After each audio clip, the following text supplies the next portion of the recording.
आप सभी का मंगल हो। नमस्कार। इस कोरोना काल के अंदर भयभीत होने की ज़रूरत नहीं है, लेकिन बचाव में बचाव है। इस चीज़ का ध्यान रखिए। अगर हम बचे रहेंगे तो बहुत कुछ होगा। बहुत मजबूरी हो तब आप घर से बाहर निकलें, अच्छा है, बढ़िया है। बाकी सबको मालूम है, बहुत सारे आजकल सूचनाएं लास्ट ईयर से चल रही हैं। इस तरह रखना, सोशल डिस्टेंसिंग रखनी, मास्क पहने रखना, सैनिटाइज किए रखना, साबुन से हाथ धोए रखना, सबको मालूम है और यही रखना चाहिए। इसी से हम बचेंगे। इसके अलावा हमें क्या कहते हैं, जो भी वो चाहे एलोपैथिक डॉक्टर हो, होम्योपैथिक डॉक्टर हो, आयुर्वेदिक डॉक्टर हो, जो भी वैद्य अगर जो आपको गाइडलाइन देते हैं उस उनके मार्गदर्शन में ही आप अपने आप को क्या कहते हैं आगे बढ़ाइए। अपने आप में नीम हकीम ना बने, वो ज़्यादा अच्छा रहेगा, ज़्यादा बढ़िया रहेगा। क्योंकि कभी कभी क्या रहता है, कुछ चीज़ें हमारी बॉडी को गर्म भी कर जाती है। जैसे एक मैं छोटा सा उदाहरण देता हूँ। मेरी अभी कई डॉक्टर से बात हुई थी, तो एक वही कहते बार बार बहुत दिनों तक लगातार काढ़ा पीना, ये भी कहता है बॉडी में गर्मी बहुत ज़्यादा पैदा करता है, जिससे हमें बजाय लाभ के नुकसान होने का अंदेशा ज़्यादा रहता है। अब वो काढ़ा कितनी मात्रा में पीना, कितने दिन पीना, कैसा पीना, उसमें क्या चीज़ कितनी मिलानी है, वो थोड़ा डॉक्टर या जो भी आयुर्वेदिक या आयुर्वेदाचार्य जो भी होते हैं, डॉक्टर आयुष वाले, उनसे आप सलाह करेंगे तो ज़्यादा अच्छा रहेगा, बढ़िया रहेगा। हाँ, ये ठीक है कि आप एलोपैथिक इलाज करा रहे हैं, उसके बाद आयुर्वेदिक होम्योपैथिक भी चल रहा है साथ साथ में, कोई दिक्कत वाली बात नहीं। जिसको मतलब हर एक का अपना अपना फेथ है। कई लोग, जैसे अब वेस्ट बंगाल है, आपका बिहार वगैरह साइड है, वहाँ पर होम्योपैथी पे बहुत जोर है। आपके यूपी में आयुर्वेद और होम्योपैथिक बहुत जोर है, एलोपैथिक के साथ साथ। एलोपैथिक तो कर है ही सब जगह, तो इसीलिए अपने अपने उस पर, लेकिन चलिए मार्गदर्शन पे। तीसरी चीज़ यहाँ पर ये आती है कि आपको एक लिस्ट बना के रखनी चाहिए कि मेरे ज़िले के अंदर, मेरे शहर में, मेरे आसपास के शहरों में कौन कौन से अस्पताल हैं जो कि कोविड के मरीज लेते हैं। उनके पास क्या, मतलब इतना तो होना ही चाहिए आपके पास। और अगर ये भी मालूम पड़े किसके पास वेंटिलेटर है, नहीं है, सुविधा वगैरह सारी चीज़ आजकल, क्योंकि अब आज 26 अप्रैल है, आज की स्थिति ये है कि बहुत सारी चीज़ों में दिक्कतें आ रही हैं।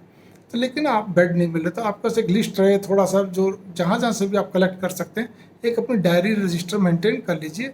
भगवान ना करे कि आपके साथ कुछ हो, लेकिन किसी यारे प्यारे आस पड़ोस के साथ कुछ होता है तो भगदड़ मचती है। तो आप अगर, आप जैसा व्यक्ति अगर उनके लिए एक ही जगह बैठकर अगर सारी चीज़ पता कर सकता है, हाँ भाई यहाँ खाली है, यहाँ पे आप जाइए, या यहाँ पे कुछ आपको हेल्प मिल सकती है, तो ज़्यादा अच्छा है। कम से कम ये तो रहेगा सामने वाले को भी और अपने को, हमने पुरजोर प्रयास के लिए, इससे ज़्यादा और क्या होगा। ठीक है, कहाँ पे हमारे को क्या सुविधा है, ऑक्सीजन वगैरह है, सब चीज़ें, दवाई वगैरह, एक पर भी चीज़ है। अब जैसे इंजेक्शन है, अभी फ़िलहाल जैसे आपके जो इंजेक्शन जो कोविड के लिए विशेष क्रिटिकल केस के लिए लगते हैं, जैसे सिप्ला के 2 इंजेक्शन हैं। मैं पूरा नाम एक का तो भूल गया, लास्ट का नाम याद है, एक्टमीरा करके, इसी OT से नाम शुरू था। इसी प्रकार से आपका रेमडेसिविर। तो सवाल ये है कि जो मैंने एक्टमीरा जो एक इंजेक्शन बोला है, वो उसका पहला नाम T से शुरू होता है। तो वो इंजेक्शन तो बहुत, मतलब मिलना ही जैसे दुर्लभ सा हो गया। इसी प्रकार रेमडेसिविर भी अथक अथक प्रयास के बाद मिलता है। तो मेरी भावना यहाँ पर ये आ रही है कि आपको ये भी पता होना चाहिए कि भी कौन सा अस्पताल क्या कहते हैं हमारे को इंजेक्शन मुहैया करवा सकता है, अगर हम वहाँ दाखिल होते हैं तो। फिर ध्यान दीजिए, सरकारी अस्पतालों में तो ये सुविधा उपलब्ध है क्योंकि सरकारी सप्लाई चल रही है। लेकिन जो कोविड सेंटर गवर्नमेंट से नॉमिनेटेड हैं, वो भी क्या कहते हैं अपनी लिस्ट वगैरह सारी प्रक्रिया जब पूरी करते हैं, फाइल बना के भेजते हैं जो मरीज़ की है, तो उनको भी उतनी ही संख्या में इंजेक्शन मिलने की, मेरे को जैसे 2-3 डॉक्टर ने बताया, 2 डॉक्टर से बात हुई थी, बोले हम लोग पूरे प्रयास करें तो हमारे को अपने मरीजों के लिए मिल जाते हैं। लेकिन कई अधिकांश क्या डॉक्टरों से मिलते नहीं हैं, या जो इनकी क्या एडजस्टमेंट है मुझे नहीं मालूम, मरीज के रिश्तेदार को ही भागना पड़ता। तो आपको ये भी ध्यान रखना चाहिए। इसी प्रकार से हमारे घर के अंदर, मैंने पहले ही बताया था, पहले पिछले साल जो वीडियो बनी थी, अभी भी थर्मामीटर, ऑक्सोमीटर, ऑक्सीजन नापने का, पल्स और ऑक्सीजन, और ब्लड प्रेशर, ये हमारे मशीन, ये तीनों चीज़ें हमारे पास होनी चाहिए, जिससे कि हमें कोई दिक्कत हो तो हम डॉक्टर को बता सकें, दूर बैठ के भी, फ़ोन पे या वीडियो कॉल पे। इसके अलावा आप इस चीज़ पे भी गौर कर लीजिए।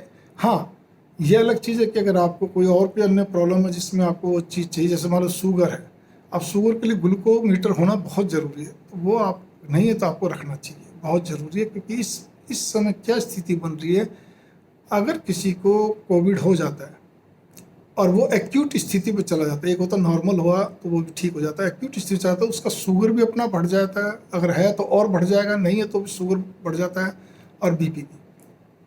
तो इन सब चीज़ों को देखते हुए आपको ये सब चीज़ें रखनी चाहिए।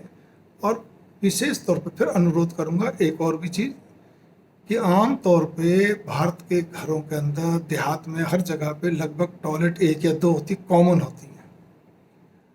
तो जो उसको कोविड है या हल्का है, ज़्यादा है, कुछ भी है, तो जब भी वो वहाँ पे जाए टॉयलेट के अंदर, संडास के अंदर, तब भी दायित्व यही है कि वो क्या कहते हैं, घर का एक सदस्य उसको सैनिटाइज कर दे। यदि बाय द वे किसी कारणवश अगर वो सैनिटाइज नहीं कर पाता तो घर का सदस्य करे। हाँ, अगर वो जिस कमरे में सबके separate separate toilet bathroom attach हैं तो उसका दायित्व है कि वो करे, इसमें कोई शक नहीं। अगर ज़्यादा कोविड है तो, क्योंकि उससे कमरे में बच्चे अगर कोई नहीं जा सकते और कोई नहीं जा सकता, इसलिए कम है तो कोई बात नहीं, आप में से एक, जैसे मान लो कोई शादीशुदा, उसकी पत्नी कर देगी, नहीं तो और कोई कर दे, कोई दिक्कत नहीं, लेकिन सैनिटाइज करके तब उसको प्रयोग करिएगा।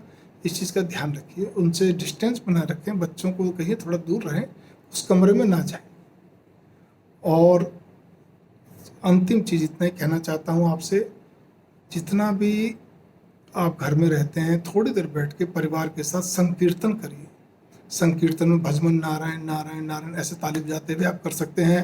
आप हरे कृष्णा कृष्ण कृष्ण हरे हरे, हरे राम राम राम हरे हरे, इसका भी आप संकीर्तन करती है। तो है ही षोडश महामंत्र संकीर्तन ही है।